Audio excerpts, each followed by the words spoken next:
의사한테 시집 오려면 병원 하나쯤은 해줘야 하는 거 아닙니까? 상견례 자리에서 그 말을 처음 들었을 때의 충격을 지금도 잊을 수가 없습니다. 사돈 어머니가 찻잔을 내려놓으며 던진 그 한마디. 당시엔 그저 이사 집안의 격식이려니 했습니다. 하지만 그때는 몰랐습니다.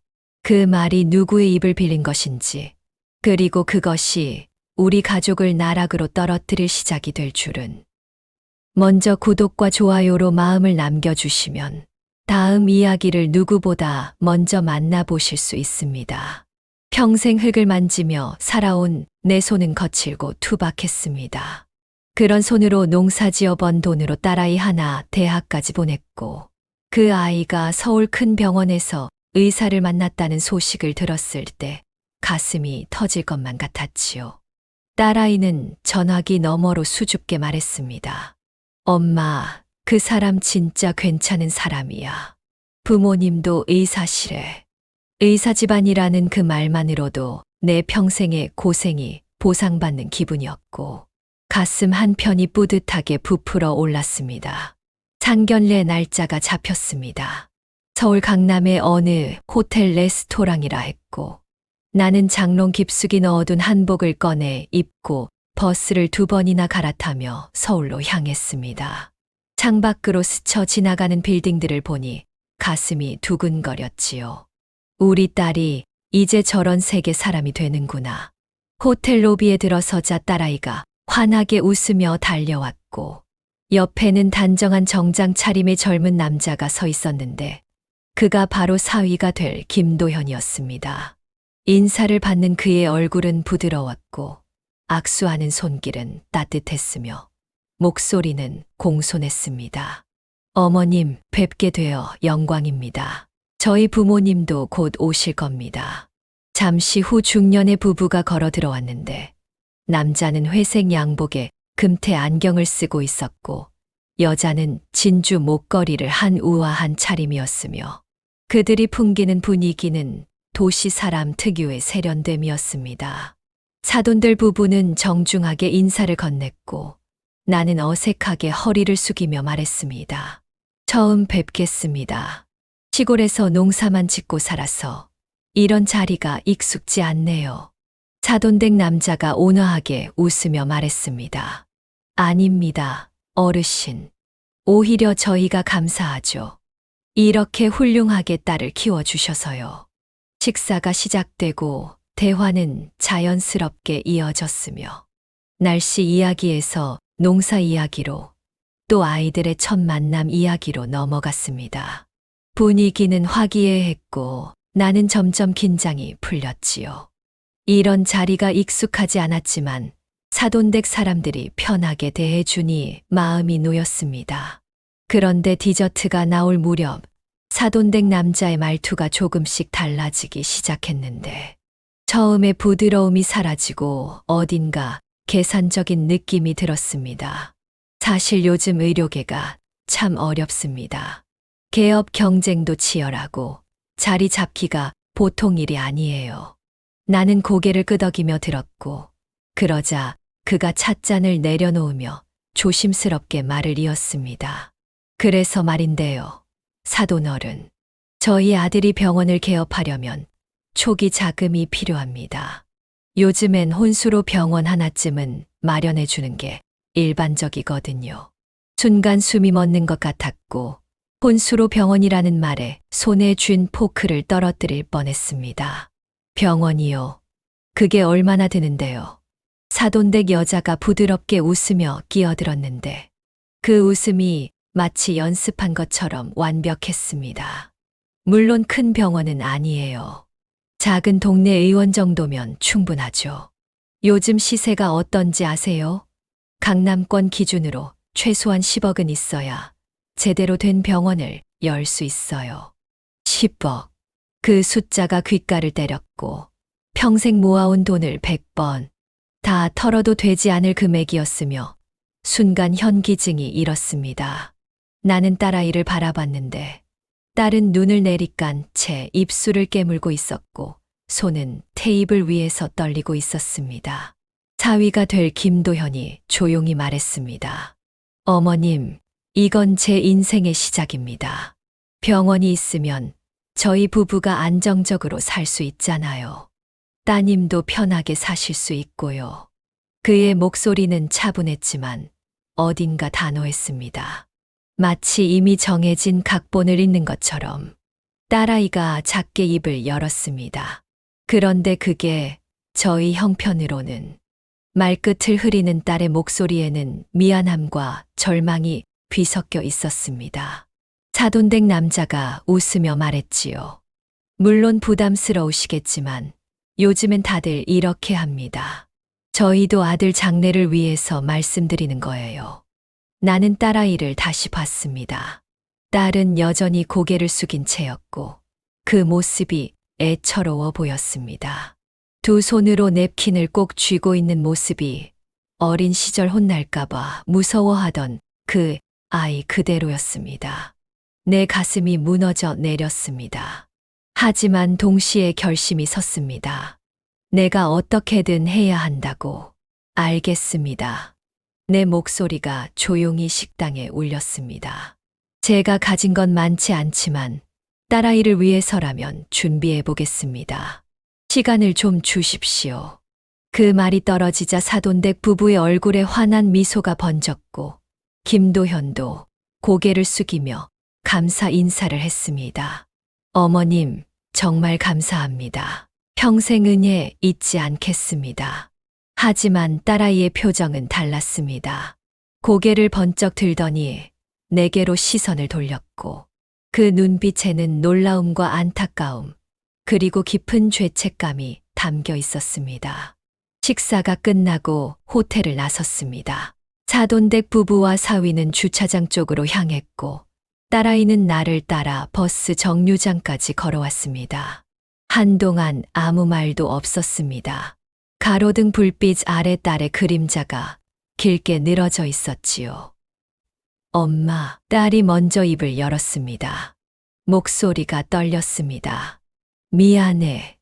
나는 걸음을 멈추고 딸을 마주 봤습니다. 왜? 10억이 얼마나 큰 돈인데. 엄마가 평생 농사 지어도 그런 돈을 모을 수 없잖아. 나 때문에 엄마가. 말을 잇지 못하고 딸은 눈물을 흘렸습니다. 나는 딸의 손을 꽉 잡았고 거칠고 투박한 내 손이 딸의 부드러운 손을 감쌌습니다. 괜찮아. 엄마가 다 해줄 수 있어. 시간이 좀 걸릴지 몰라도 어떻게든 마련할 거야. 그런데 집도 담보로 잡아야 할 텐데. 엄마 살 곳은. 딸의 목소리가 더욱 떨렸습니다. 나는 웃으며 대답했습니다. 걱정 마. 엄마 혼자 사는데 뭐 대단한 집이 필요하겠니? 작은 방 하나면 충분해. 그날 밤 나는 시골집으로 돌아와 홀로 앉아 있었습니다. 어둠 속에서 사위가 될 그 남자의 얼굴이 계속 떠올랐습니다. 부드러웠던 미소, 공손했던 말투, 따뜻했던 악수. 모든 게 완벽했습니다. 너무 완벽해서 오히려 이상했습니다. 하지만 나는 그 의심을 떨쳐냈습니다. 딸아이가 좋아하는 사람이고 의사라는 훌륭한 직업을 가진 사람이니까요. 내가 너무 예민한 거겠지. 그렇게 스스로를 다독이며 나는 은행 대출 계획을 세우기 시작했습니다. 그것이 악몽의 시작인 줄도 모른 채 결혼한 지 3년이 흘렀습니다. 그동안 딸아이는 아이를 낳았고 나는 손녀를 보러 서울을 몇 번 오갔으며 하지만 갈 때마다 묘한 기분이 들었습니다. 사위 김도현은 나를 반기는 것 같으면서도 어딘가 불편해하는 것처럼 보였고 어머님 또 오셨어요? 전화 한 통만 하시지. 그렇게 말하면서도 그의 눈빛은 차가웠습니다. 어느 봄날 딸아이가 전화를 걸어왔습니다. 엄마, 이번 주말에 올래? 서연이가 엄마 보고 싶대.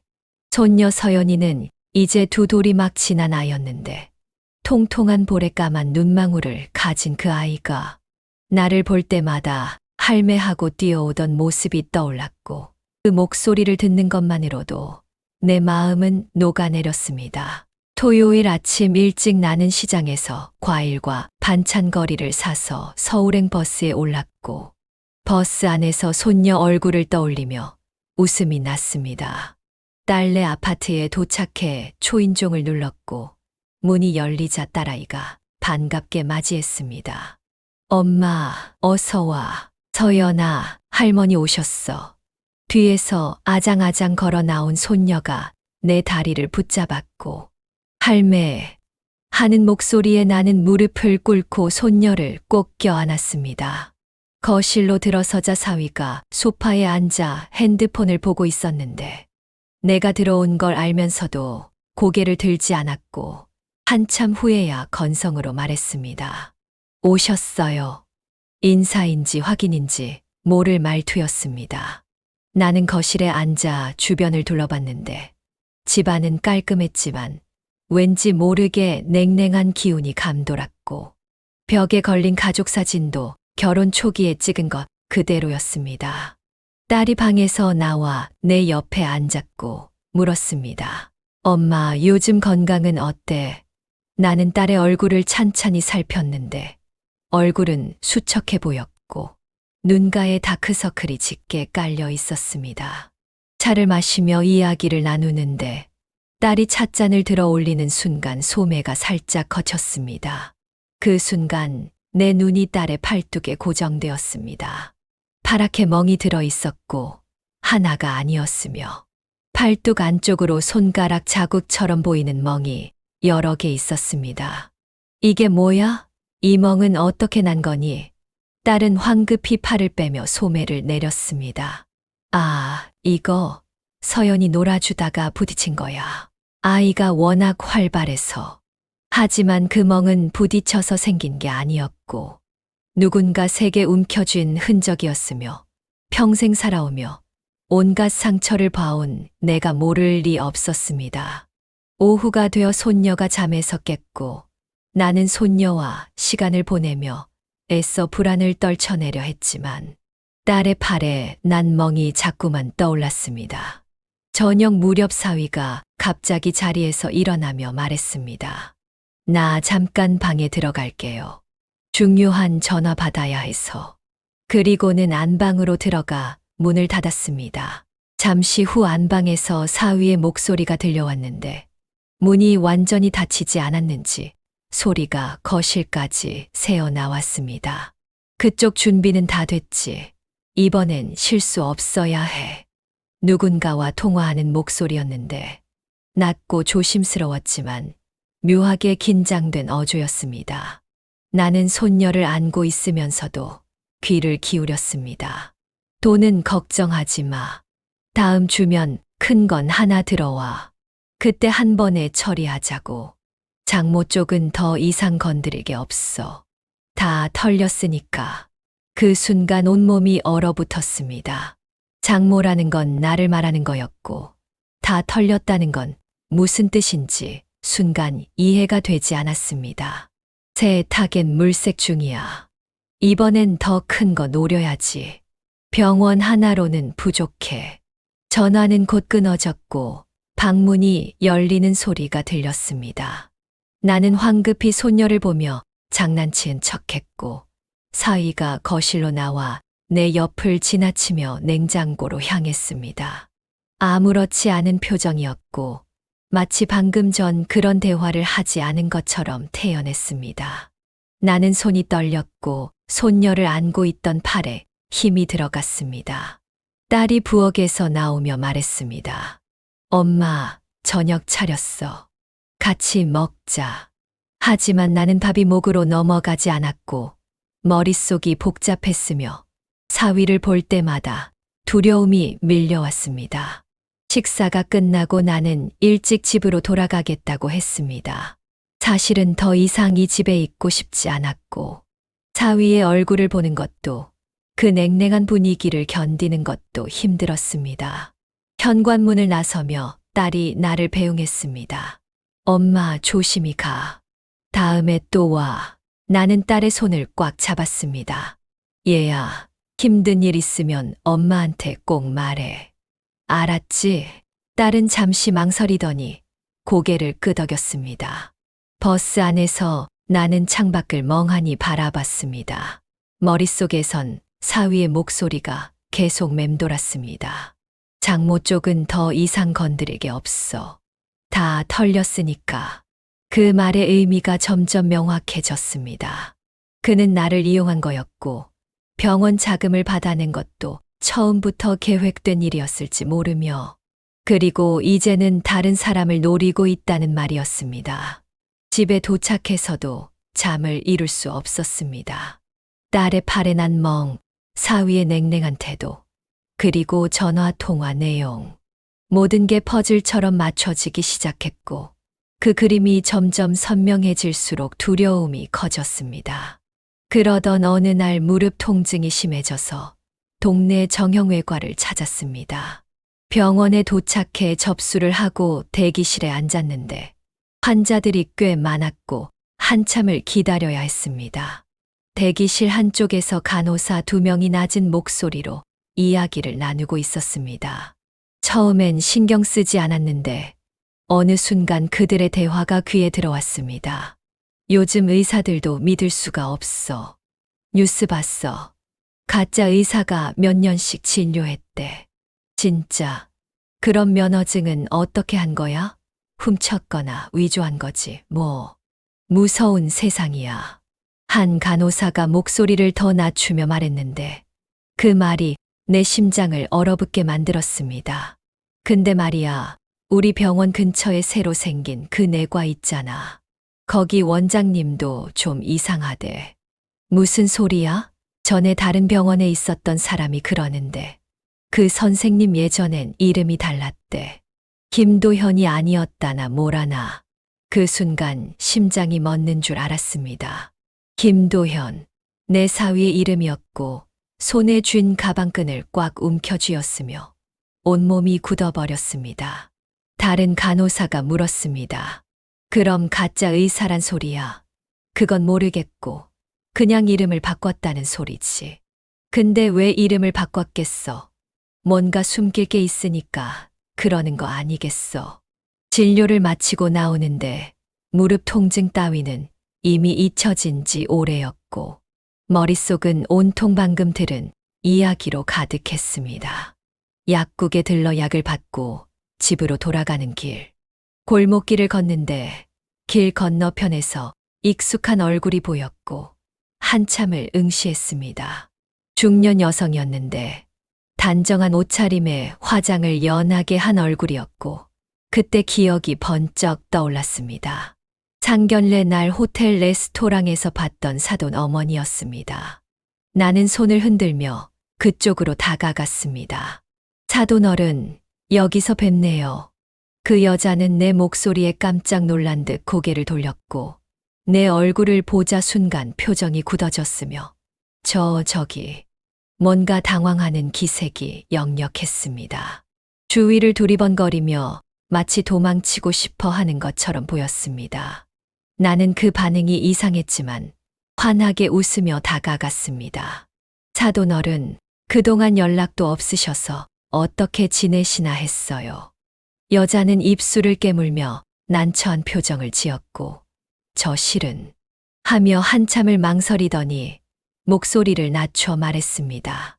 저기 가서 잠깐 얘기 좀 할까요? 우리는 근처 공원 벤치로 향했습니다. 여자는 앉자마자 깊은 한숨을 쉬었고 나는 점점 불안해졌습니다. 무슨 일 있으세요? 여자는 한참을 입을 열지 못하다가 조심스럽게 말했습니다. 어르신, 죄송합니다.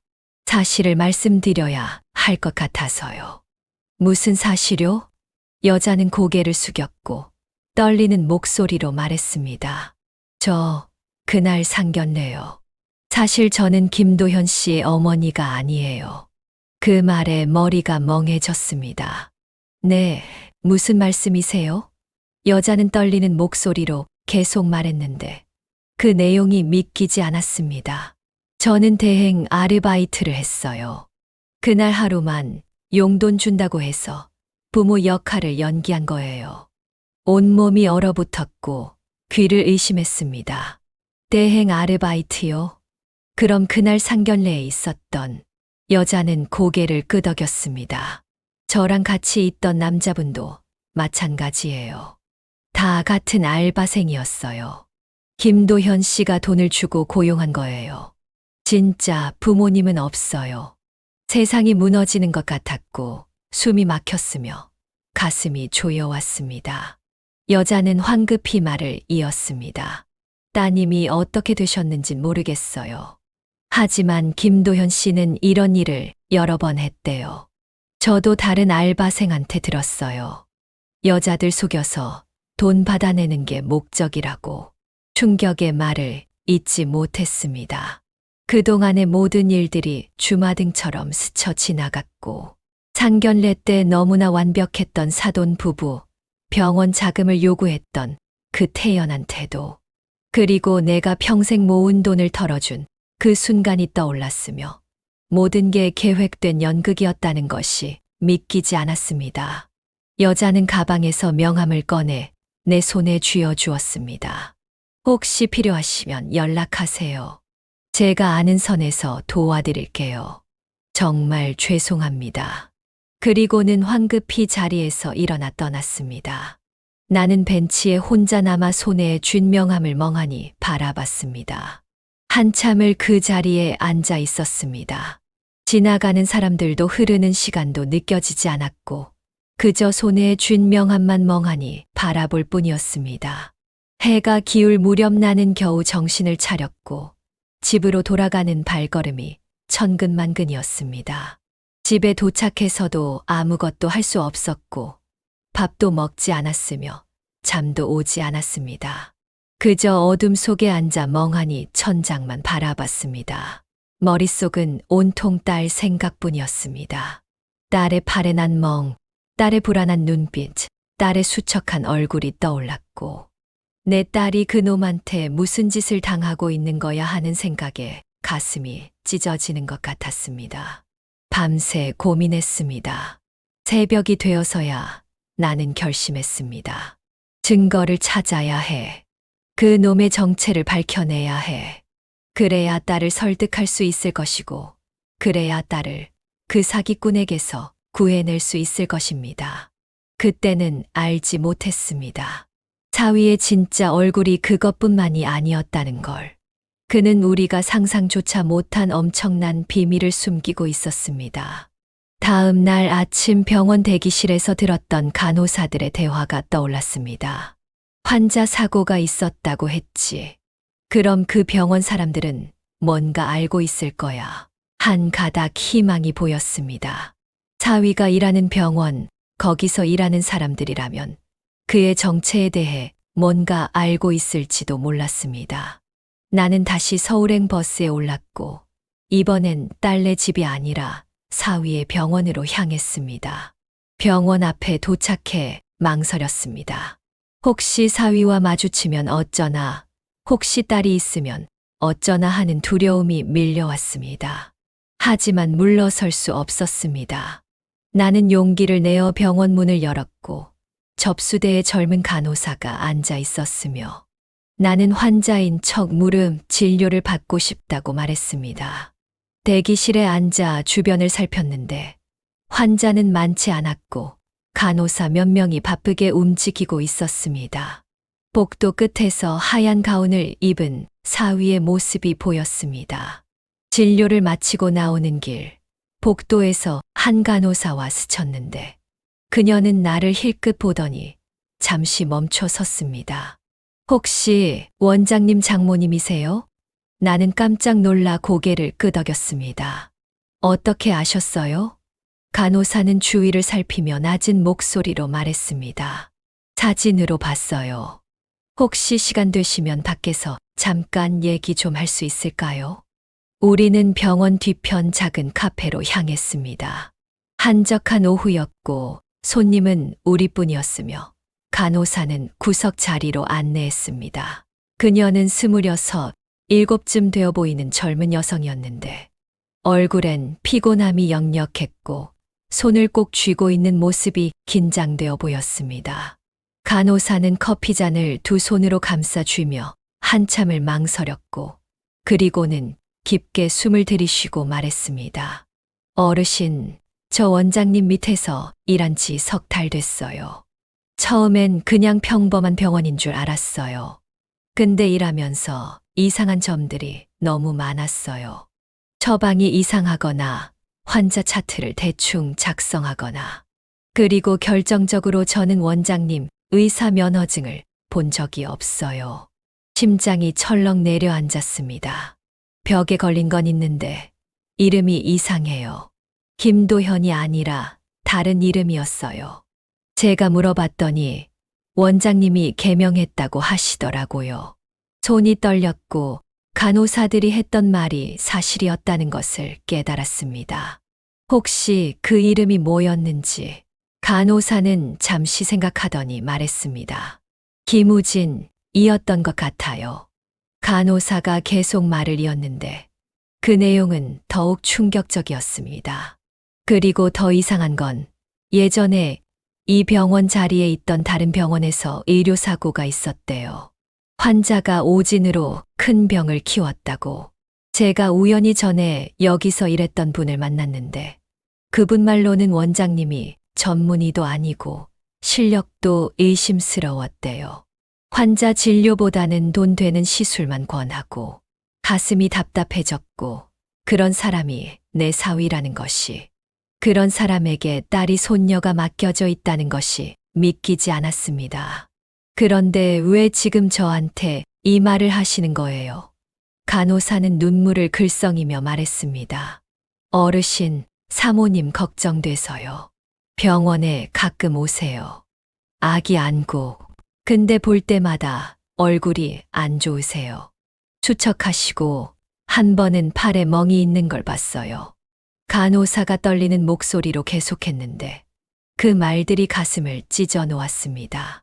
그날 제가 사모님께 괜찮으시냐고 여쭤봤는데 그냥 웃으시면서 넘어가셨어요. 근데 그 웃음이 너무 슬퍼 보였어요. 그리고 원장님이 사모님한테 하는 말투도 너무 차가워요. 명령하듯이 대하시고 존중하는 게 하나도 없어요. 그녀는 가방에서 핸드폰을 꺼내더니 뭔가를 보여주었습니다. 이거 병원 환자 명단이에요. 제가 몰래 찍은 건데요. 화면을 보니 환자들의 이름과 진료, 내역이 적혀 있었는데 이상한 점이 보였습니다. 같은 환자가 여러 번 다른 증상으로 기록되어 있었습니다. 이게 무슨 뜻이에요? 간호사가 설명했습니다. 허위 청구예요. 실제로 진료하지 않은 걸 한 것처럼 기록해서 보험 청구하는 거죠. 보험 사기까지. 이 사람이 저지른 범죄가 얼마나 많은 건지 아찔했습니다. 이걸 가지고 신고하면 안 돼요?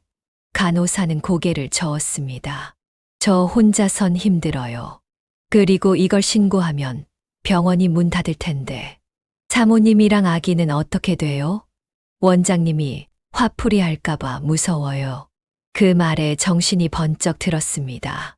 맞습니다. 성급하게 움직이면 딸과 손녀가 위험해질 수 있었습니다. 간호사는 진지한 표정으로 말했습니다. 증거를 더 모아야 해요. 원장님의 진짜 신분, 과거 행적, 그리고 범죄 증거들. 그걸 다 모아서 한 번에 신고해야 원장님이 빠져나갈 수 없어요. 간호사는 잠시 생각하더니 말했습니다. 원장님 집에 서재가 있다고 들었어요. 거기 중요한 서류들이 다 있을 거예요. 면허증이나 통장 같은 거. 머릿속이 복잡했고 사위의 서재를 뒤진다는 건 쉬운 일이 아니었으며 들키면 어떻게 될지 상상도 하기 싫었습니다. 하지만 다른 방법이 없었습니다. 알겠어요. 기회를 봐서 한번 해보죠. 우리는 각자의 연락처를 교환했고 간호사는 일어서며 마지막으로 말했습니다. 혹시 저한테 무슨 일 생기면 이 핸드폰 사진들 경찰한테 주세요. 제가 백업해뒀어요. 불안했지만 나는 그녀의 손을 꼭 잡았습니다. 고맙습니다. 정말 고마워요. 조심하세요. 카페를 나와 거리를 걸었고 저녁 노을이 하늘을 붉게 물들이고 있었으며 핸드폰을 꺼내 딸에게 전화를 걸었습니다. 얘야, 엄마야. 엄마가 서울에 볼 일이 좀 있어서 너희 집에서 며칠 묵어도 될까? 딸이 대답했습니다. 그래, 엄마. 내일 와. 전화를 끊고 나는 깊게 숨을 들이쉬었습니다. 내일이다. 내일 증거를 찾아야 해. 다음 날 아침 일찍 나는 짐을 꾸려 서울로 향했고, 가방 안에는 며칠치 옷가지와 함께 작은 손전등 하나를 넣어뒀으며, 버스 안에서 내내 손은 떨렸고, 심장은 빠르게 뛰었습니다. 오늘 밤 서재에 들어가야 해. 딸네 집에 도착하니 손녀 서연이가 문을 열어주었고, 할매 하며 작은 손으로 내 다리를 껴안는 손녀를 보니 잠시나마 마음이 따뜻해졌습니다. 딸이 안에서 나와 짐을 받아주었고, 사위는 출근한 뒤였으며 집안은 조용했습니다. 낮 동안 나는 손녀와 놀아주며 시간을 보냈는데, 하지만 머릿속은 온통 밤에 할 일로 가득했습니다. 저녁 무렵 사위가 퇴근했고 장모님 오셨네요. 그는 짧게 인사만 하고는 곧바로 안방으로 들어갔습니다. 저녁 식사 때도 말이 거의 없었고 핸드폰만 들여다봤으며 딸은 그런 남편을 보며 작은 한숨을 쉬었습니다. 밤 9시쯤 딸이 말했습니다. 엄마, 나 서연이랑 먼저 잘게. 피곤해서. 딸은 손녀를 안고 안방으로 들어갔고 사위도 이미 방에 있었습니다. 나는 거실 소파에 누워 텔레비전을 켰습니다. 시간이 흘러갔고 10시, 11시가 되었으며 집안이 점점 조용해졌습니다. 안방에서 불이 꺼졌고 더 이상 소리가 들리지 않았습니다. 자정이 가까워졌을 때 나는 조심스럽게 일어났고 심장이 터질 듯 뛰었으며 복도를 따라 안쪽으로 걸어갔습니다. 딸이 말했던 작은 방, 사위가 서재로 쓰는 곳이었습니다. 문 앞에 섰고 손을 뻗어 손잡이를 잡았으며 천천히 돌렸습니다. 다행히 잠겨 있지 않았고 문이 천천히 열렸으며 나는 안으로 들어갔습니다. 손전등을 켜자 작은 방이 드러났는데 책상 하나, 의자 하나, 그리고 서랍장이 있었고 벽에는 액자가 몇 개 걸려 있었습니다. 가까이 다가가 액자를 살폈습니다. 의사 면허증이었습니다. 하지만 이름이 김우진, 간호사가 말했던 그 이름이었고 사진 속 얼굴은 분명 사위였지만 이름은 김도현이 아니었습니다. 서랍을 열었는데 첫 번째 서랍에는 병원 서류들이 있었고 두 번째 서랍을 열었고 통장 여러 개가 나왔으며 펼쳐보니 거액의 돈이 들어왔다 나갔다 한 흔적이 보였습니다. 그리고 그 아래 낡은 봉투 하나가 있었고 열어보니 또 다른 면허증이 나왔습니다. 같은 얼굴, 또 다른 이름, 이강민. 온몸에 소름이 돋았습니다. 이 사람은 이름을 여러 번 바꾼 것이고 도대체 얼마나 많은 사기를 친 건지 알 수 없었습니다. 그때였습니다. 현관문이 열리는 소리가 들렸습니다. 심장이 멎는 줄 알았고 누군가 집에 들어오고 있었으며 발소리가 복도를 따라 다가오고 있었습니다. 나는 황급히 서랍을 닫았고 손전등을 껐으며 발소리는 점점 가까워졌고 서재 쪽으로 오고 있었습니다. 순간 커튼 뒤로 몸을 숨겼고 숨을 죽이고 온몸을 웅크렸습니다. 문이 열렸고 불이 켜졌으며 사위의 목소리가 들렸습니다. 누가 들어왔나? 그는 방 안을 둘러봤고 나는 커튼 뒤에서 숨도 쉴 수 없었으며 사위가 책상 쪽으로 걸어왔고 서랍을 열어보는 소리가 들렸습니다. 이상한데 중얼거리는 소리. 그때 내 핸드폰이 진동했습니다. 가슴이 철렁 내려앉았고 사위가 멈췄으며 뭐지? 그는 진동 소리가 난 쪽을 응시했고 커튼 쪽이었습니다. 한 걸음, 두 걸음. 사위가 다가왔고 나는 입을 손으로 막았으며 온몸이 떨렸습니다. 손을 뻗어 커튼을 잡는 소리. 바로 그때 안방에서 딸의 목소리가 들렸습니다. 여보, 뭐해? 사위가 멈췄습니다. 아, 아니야. 물 좀 마시러. 서재에서 뭐 하는 거야? 아무것도 아니야. 금방 갈게. 사위는 불을 끄고 서재를 나갔으며 문이 닫혔습니다. 나는 그제야 숨을 크게 내쉬었고 온몸이 땀으로 젖어 있었으며 다리가 후들거려 서 있을 수조차 없었습니다. 한참을 커튼 뒤에 서 있다가 조심스럽게 나왔습니다. 핸드폰을 꺼내 확인했는데 딸에게서 온 문자였습니다. 엄마, 물 필요하면 냉장고에 있어. 서재 문을 살짝 열고 복도를 살폈고 아무도 없었으며 나는 재빨리 거실로 돌아왔습니다. 소파에 누워 이불을 덮었고 심장이 여전히 빠르게 뛰었습니다. 들킬 뻔했어. 정말 아슬아슬했어. 하지만 증거는 찾았습니다. 면허증 2장, 각각 다른 이름으로 된 면허증. 이것만 있으면 사위의 정체를 밝힐 수 있을 것입니다. 하지만 문제가 있었습니다. 사진을 찍지 못했고 들키기 직전이었기 때문에 증거를 확보하지 못한 것입니다. 다시 들어가야 하나? 아니었습니다. 너무 위험했고 사위가 이미 의심하고 있을지도 몰랐습니다.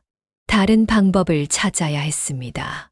그날 밤 나는 한숨도 자지 못했고 머릿속으론 온갖 계획들이 스쳐 지나갔습니다. 간호사에게 연락해야 할까? 경찰에 신고해야 할까? 아니면 딸에게 먼저 말해야 할까? 하지만 확실한 증거 없이는 아무것도 할 수 없었고 사위는 교묘한 사람이었으며 증거가 없으면 오히려 내가 이상한 사람 취급당할 것입니다. 새벽녘 나는 결심했습니다.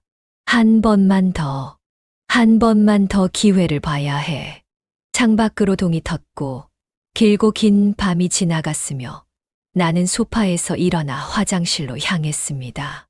거울에 비친 내 얼굴은 창백했고 눈가엔 핏발이 서 있었습니다. 이러다 내가 먼저 쓰러지겠어. 하지만 포기할 수 없었습니다. 내 딸을 위해서라도 끝까지 해야 했습니다. 며칠이 흘렀고 나는 딸네 집에 머물며 사위의 일거수일투족을 지켜봤으며 하지만 다시 서재에 들어갈 기회는 오지 않았습니다. 사위는 집에 있을 때마다 서재 문을 잠그기 시작했고 역시 그날 밤 뭔가 눈치챈 거야 하는 생각에 조바심이 났습니다. 그러던 어느 날 저녁 나는 딸과 단둘이 이야기할 기회가 생겼는데 사위가 병원에 응급 환자가 있다며 급히 나간 후였고 손녀는 이미 잠들었으며 거실엔 우리 둘뿐이었습니다. 나는 용기를 내어 입을 열었습니다. 얘야, 엄마가 할 말이 있어. 심호흡을 하고 조심스럽게 말했습니다. 도현이 그 사람 말이야. 딸의 표정이 굳어졌습니다. 엄마가 요즘 이상한 소문을 들었어. 그 사람이 혹시 말을 잇지 못했는데 딸의 눈에서 눈물이 흘러내리기 시작했습니다. 엄마도 알았구나. 그 말에 나는 깜짝 놀랐습니다. 딸은 손으로 얼굴을 가렸고 어깨가 떨렸으며 말했습니다. 엄마, 나도 알아. 도현이가 이상하다는 거. 뭔가 숨기고 있다는 거. 그럼 왜 아무 말도 안 했니? 딸은 고개를 들었고 눈물 범벅이 된 얼굴이었습니다. 어떻게 말해, 엄마. 서연이도 있는데. 그리고 엄마가 병원 자금까지 대준 건데. 내가 잘못 선택한 거잖아. 가슴이 찢어지는 것 같았고 나는 딸을 끌어안았습니다. 아니야. 내 잘못이 아니야. 그 사람이 나쁜 놈인 거지. 딸은 내 품에서 한참을 울었고 말했습니다. 엄마, 나 무서워. 요즘 도현이가 이상해. 화내고 소리 지르고 때리기도 해. 몸이 얼어붙었습니다. 뭐라고? 그 새끼가 너를 때렸다고? 딸은 고개를 끄덕였습니다. 엄마가 본 그 멍들, 다 도현이가 한 거야. 내가 말 안 듣는다고, 돈 관리 제대로 안 한다고. 참을 수 없었고, 당장 그 놈을 찾아가 목을 비틀어버리고 싶었습니다. 당장 경찰에 신고해야 해. 그리고 이혼해. 딸은 고개를 저었습니다. 엄마, 그렇게 쉽지 않아. 도현이가 협박하거든. 협박. 딸은 떨리는 목소리로 말했는데 그 내용은 더욱 충격적이었습니다. 병원 운영하면서 불법적인 일들을 많이 했대. 보험 사기도 하고 환자들 속이고. 그런데 그 모든 게 내 명의로도 되어 있대. 신고하면 나도 같이 잡혀간대. 머리가 멍해졌습니다. 그게 무슨 소리야? 엄마가 병원 자금 대줄 때 내 명의로 계좌도 만들었잖아. 도현이가 그걸 이용한 거야. 불법으로 번 돈이 그 계좌로 들어왔다 나갔다 했대. 분노가 치밀었고 이 사기꾼이 우리를 완전히 함정에 빠뜨린 것입니다. 그럼 우리가 공범이 된다는 말이니? 딸은 고개를 끄덕이며 울었고 도현이가 그렇게 말했어. 신고하면 엄마도 나도 다 감옥 간대. 서연이는 시설로 가고 하고 말했습니다. 온몸이 떨렸고 우리는 완전히 갇혀버린 것입니다. 그날 밤 나는 한숨도 자지 못했고 머릿속으론 온갖 생각이 맴돌았으며 어떻게 해야 하지? 어떻게 이 지옥에서 빠져나가지? 하는 생각뿐이었습니다. 새벽녘 나는 핸드폰을 꺼내 간호사에게 연락했습니다. 도와주세요. 우리가 공범으로 몰렸어요. 한참 후 답장이 왔습니다. 경찰에 신고하세요. 제가 증언할게요. 어르신은 피해자예요. 그 말에 한 줄기 빛이 보였습니다. 그래, 신고해야 해. 우리가 당한 거잖아. 하지만 두려웠습니다. 정말 우리가 무사할 수 있을까? 사위의 협박대로 우리도 같이 처벌받는 건 아닐까? 고민은 길었지만 결론은 하나였습니다. 이대로 살 수는 없어. 신고해야 해. 똥이 틀 무렵 나는 결심했습니다. 내일 경찰서에 가기로. 딸과 함께 이 악몽을 끝낼 것입니다. 다음 날 아침 나는 딸을 조용히 깨웠고 사위는 이미 병원으로 출근한 뒤였으며 말했습니다. 얘야, 일어나. 엄마랑 갈 데가 있어. 어디? 경찰서. 딸의 얼굴이 창백해졌고 엄마, 안 돼. 도현이가 뭐라고 했는지 알잖아. 하고 말했지만 나는 딸의 손을 꽉 잡았습니다. 이대로는 안 돼. 우리가 당한 거야. 계속 이렇게 살 수는 없어. 하지만 서연이도 이런 아빠 밑에서 자랄 순 없어. 그 사람 사기꾼이야. 의사도 아니야. 딸은 눈물을 흘렸지만 결국 고개를 끄덕였고 알았어, 엄마. 가자 하고 말했습니다. 우리는 손녀를 이웃집에 맡기고 가까운 경찰서로 향했으며 버스 안에서 내내 딸은 손을 떨었고 나도 마찬가지였습니다. 경찰서에 도착했고 민원실로 들어가 상담을 요청했으며 한 중년의 형사가 우리를 작은 상담실로 안내했습니다. 무슨 일로 오셨습니까? 나는 떨리는 목소리로 말했습니다. 신고하러 왔습니다. 제 사위가 사기꾼입니다. 나는 처음부터 차근차근 설명했는데 상견례 때 만난 가짜 부모들, 병원 자금을 요구했던 일, 간호사에게서 들은 이야기, 여러 개의 이름으로 된 의사 면허증, 그리고 우리를 공범으로 만든 수법까지 모든 것을 털어놓았습니다. 형사는 진지하게 듣고 있었고 딸도 떨리는 목소리로 남편의 폭력과 협박에 대해 증언했습니다. 이야기를 다 듣고 난 형사는 고개를 끄덕였고 일단 조사해 보겠습니다. 혹시 증거 자료가 있으신가요? 하고 물었습니다. 나는 간호사에게서 받은 연락처와 상견례 때 만난 여자가 준 명함을 건넸고 형사는 자료들을 정리하며 말했습니다. 조사하는데 며칠 걸릴 겁니다. 그동안 남편분이 눈치채지 않게 조심하세요. 우리는 손녀를 데리러 가고 집으로 돌아왔습니다. 저녁 무렵 사위가 퇴근했고 다녀왔습니다. 하고 말했습니다. 우리는 아무 일 없다는 듯 저녁을 준비했지만 가슴은 두근거렸고 손은 계속 떨렸습니다. 들키면 안 돼. 조금만 더 버티자. 사흘이 지났고 경찰에게서 아무 연락도 오지 않았으며 조바심이 났습니다. 나는 간호사에게 연락했고 경찰에서 연락 왔어요? 하고 물었습니다. 네, 어제 진술했어요. 제가 아는 것 다 말했어요. 고마워요. 어르신 조심하세요. 원장님이 요즘 이상해요. 뭔가 눈치챈 것 같아요. 그 말에 불안이 엄습했습니다. 나흘째 되던 날 형사에게서 전화가 왔고 내일 오전에 병원으로 갑니다. 영장이 나왔습니다. 하고 말했습니다. 가슴이 뛰었고 드디어 끝이 보이는 것 같았습니다. 저희는 어떻게 해야 하나요? 그냥 평소처럼 지내세요. 남편분이 병원에 있을 때 체포할 겁니다. 전화를 끊고 나는 딸에게 말했습니다. 내일이야. 내일 끝나. 딸은 안도의 한숨을 쉬었지만 동시에 두려움도 느껴졌습니다. 그날 밤 사위는 늦게까지 서재에 있었고 무언가 서류를 정리하는 소리가 들렸으며 혹시 도망칠 준비를 하는 건 아닐까 하는 생각이 들었습니다. 다음 날 아침 사위는 평소처럼 출근했고 현관문이 닫히는 소리를 듣고 나와 딸은 긴 한숨을 내쉬었습니다. 이제 끝나는 거야, 엄마. 그래. 곧 끝나. 오전 10시쯤 딸의 핸드폰이 울렸고 병원 직원에게서 온 전화였으며 사모님, 큰일 났어요. 경찰이 왔어요. 하고 외쳤습니다. 딸은 전화를 받으며 손을 떨었고 지금 무슨 일이에요? 하고 물었으며 원장님이 체포됐어요.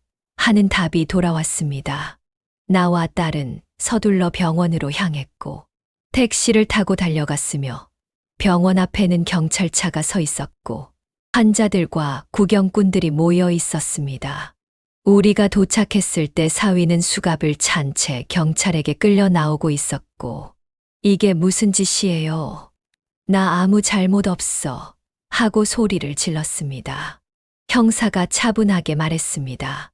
김도현 씨, 아니 김우진 씨, 당신은 의료법 위반, 사문서 위조, 결혼 사기, 보험 사기, 폭행 등의 혐의로 체포합니다. 사위의 얼굴이 창백해졌고 또 다른 형사가 서류를 펼쳤으며 말했습니다. 조사 결과 당신은 지난 5년간 여러 지역에서 가짜 의사 행세를 하며 여성들을 속였습니다. 최소 3명의 여성과 위장 결혼을 했고 혼수와 병원 자금 명목으로 수억 원을 편취했습니다. 총 피해액은 50여 원으로 추정됩니다. 나는 그 말을 듣고 다리에 힘이 풀렸고 10억이라는 숫자에 충격을 받았으며 나는 그중 일부에 불과했던 것입니다. 사위가 나와 딸을 봤고 그의 눈에는 분노가 가득했으며 당신들 신고한 거야?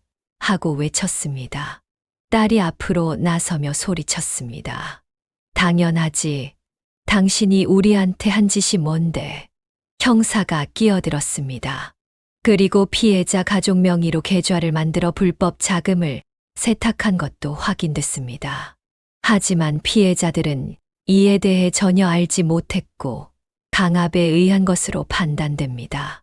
그 말에 나는 안도의 한숨을 쉬었습니다. 우리는 공범이 아니라는 것입니다.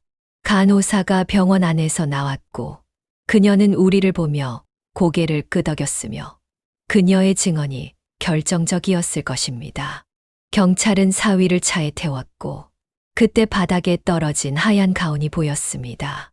사위가 끌려가며 벗겨진 가운이었고 그것은 먼지에 묻어 더럽혀져 있었으며 그 가운은 이제 의사의 상징이 아니라 거짓과 사기의 껍질이었습니다. 경찰차가 떠났고 사일은 소리가 멀어져 갔으며 딸이 내 품에 안겼고 한참을 울었습니다. 나도 눈물이 흘렀고 분노의 눈물인지 안도의 눈물인지 알 수 없었습니다. 간호사가 다가와 조용히 말했습니다. 끝났어요. 이제 괜찮을 거예요. 나는 고개를 끄덕였고 고마워요.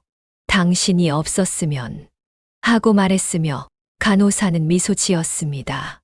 당연한 일 했을 뿐이에요. 딸과 나는 손을 잡고 병원을 떠났고 뒤돌아보지 않았으며 그 긴 악몽이 드디어 끝난 것입니다. 사위가 체포된 지 일주일이 지났고 딸은 서울집을 정리하기 시작했으며 그곳에서 더 이상 살 수 없었습니다. 모든 것이 거짓으로 얼룩진 공간이었으니까요. 재판이 진행되는 동안 사위의 과거가 낱낱이 밝혀졌고 그는 실제로 의대를 나오지 않았으며 한때 병원에서 일반 직원으로 일했고 그때 훔친 면허증으로 가짜 의사 행세를 시작했다는 것이 밝혀졌습니다.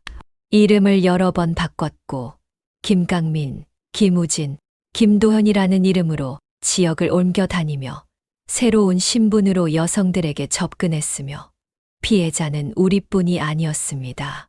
법정에는 다른 여성들도 나왔습니다. 젊은 여자가 증언대에 섰습니다. 저도 그 사람과 결혼했습니다. 부산에서였어요. 그 사람은 저한테 병원 자금이 필요하다며 1억을 받아갔습니다. 그리고 어느 날 갑자기 사라졌어요. 또 다른 여자가 말했습니다. 대구에서 만났습니다. 의사라고 속이고 저희 집에서 3억을 받아갔습니다. 아버지 유산이었어요. 전부 잃었습니다. 판결이 내려졌습니다. 피고인 김우진은 사기, 사문서 위조, 의료법 위반, 폭행 등의 죄로 징역 12년을 선고합니다. 법정안이 술렁였고 딸은 내 손을 꽉 잡았으며 떨리는 손이었습니다. 재판이 끝나고 우리는 법원을 나섰으며 맑은 하늘이 보였고 끝났구나. 딸이 중얼거렸으며 응, 끝났어. 나는 대답했습니다.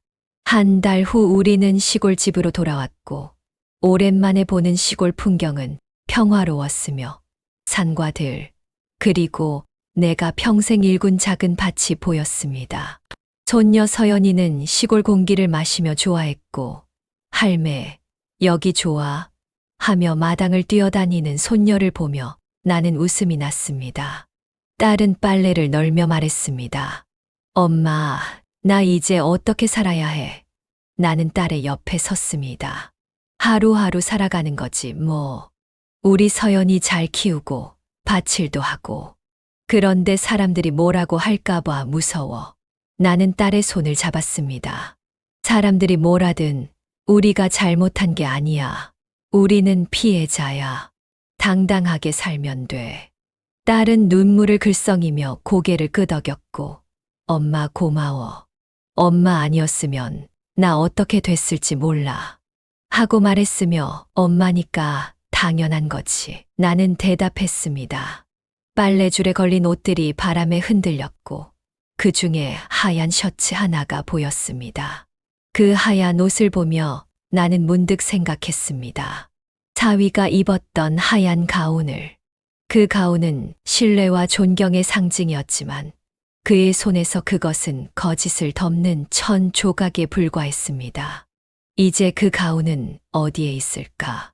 아마 경찰 창고에 증거물로 보관되어 있거나 아니면 이미 폐기되었을 것입니다. 중요한 건 그 가운이 더 이상 우리를 속일 수 없다는 것입니다. 저녁 무렵 우리는 마당에 앉아 밥을 먹었고 간단한 반찬이었지만 마음만은 평온했습니다. 손녀가 물었습니다. 할매, 아빠는 언제 와? 딸은 당황하며 말을 잇지 못했고 나는 조용히 말했습니다. 서연아, 아빠는 먼 곳에 일하러 가셨어. 한동안 못 오실 거야. 그럼 언제 와? 많이 커서야 올 수 있을 거야. 손녀는 고개를 갸우뚱하다가 곧 다른 것에 관심을 돌렸고 딸은 내게 감사의 눈빛을 보냈습니다. 밤이 깊어갔고 손녀를 재우고 딸도 방으로 들어갔으며 나는 혼자 마당에 앉아 하늘을 올려다봤습니다. 별들이 반짝이고 있었고 지난 몇 달간의 일들이 주마등처럼 스쳐 지나갔습니다. 두려움과 분노, 절망과 고통. 하지만 끝내 우리는 이겨냈고 거짓 속에서 산 날들보다 진실을 마주한 오늘이 낫다는 생각이 들었으며 아프지만 이제 우리는 자유이고 거짓의 그늘에서 벗어나 진실의 빛 아래 살 수 있습니다. 나는 자리에서 일어나 집 안으로 들어갔고 내일은 또 다른 하루가 시작될 것이며 평범하지만 진실한 하루가 될 것입니다. 방문을 닫으며 나는 작게 중얼거렸습니다. 이제 괜찮을 거야. 우리 다시 시작하면 돼. 그리고 불을 껐습니다. 어둠 속에서도 나는 평온했고 긴 악몽이 끝났다는 안도감과 내일에 대한 희망이 있었으며 창밖으로 달빛이 들어왔습니다. 그 빛은 하얗고 부드러웠습니다. 하얀 가운의 그림자는 이제 사라졌고 남은 건 진실뿐이었으며 그리고 우리는 그 진실과 함께 살아갈 것입니다. 1년 후 딸은 시골 마을 도서관에서 일을 시작했고 작은 일이었지만 딸은 행복해했으며 손녀 서연이는 마을 어린이집에 다니며 건강하게 자랐고 아빠를 찾는 일도 점점 줄어들었습니다. 나는 여전히 밭일을 했고 나이가 들었지만 흙을 만지는 일은 여전히 좋았습니다. 가끔 서울에서 소식이 들려왔습니다. 사위는 감옥에서 모범수로 지낸다고 했습니다. 하지만 우리는 그를 만나러 가지 않았습니다. 용서는 아직 이른 것 같았습니다. 어느 봄날 마당에 꽃이 피었고 하얀 목련이었으며 딸이 그 꽃을 보며 말했습니다. 엄마, 하얀 꽃 보니까 그때 생각나. 어떤 생각? 가운. 그 사람이 입었던. 나는 고개를 끄덕였습니다. 이제 그건 다 지나간 일이야. 이 꽃은 그것과 달라. 진짜 하얀색이잖아. 딸은 웃었고, 맞아, 엄마. 진짜 하얀색. 하고 말했습니다. 우리는 꽃을 바라보며 미소 지었고, 하얀 가운의 그림자는 이제 없었으며, 남은 건 진짜 하얀 빛뿐이었습니다. 그리고 우리는 그 빛 속에서 살아갈 것입니다. 진실은 아프지만 그 아픔이 곧 구원의 시작이다. 내가 평생 흙을 만지며 살아온 손은 여전히 거칠고 투박합니다. 하지만 이 손으로 딸아이를 지켜냈고 손녀를 끌어안을 수 있었습니다. 농사 지으며 번 돈은 다 잃었지만 그보다 더 소중한 걸 지켰습니다. 진실을, 그리고 우리 가족을. 마당에서 손녀가 웃으며 뛰어다니고 딸이 빨래를 널며 흥얼거리고 나는 밭에서 흙을 만지며 내일을 준비합니다. 평범한 일상이지만 이보다 더 소중한 것은 없습니다. 하얀 목련꽃이 바람에 흔들립니다. 진짜 하얀색, 거짓이 아닌 진실의 색깔. 우리는 이제 그 빛 속에서 당당하게 살아갈 것입니다. 거짓의 그림자는 사라졌습니다. 남은 건 오직 진실뿐입니다. 끝까지 들어주셔서 감사합니다. 오늘의 이야기처럼 상처도 시간이 지나면 다시 꽃이 피는 법이죠. 당신의 하루에도 따뜻한 햇살이 비추길 바랍니다. 구독과 좋아요는 다음 이야기로 이어지는 작은 응원입니다.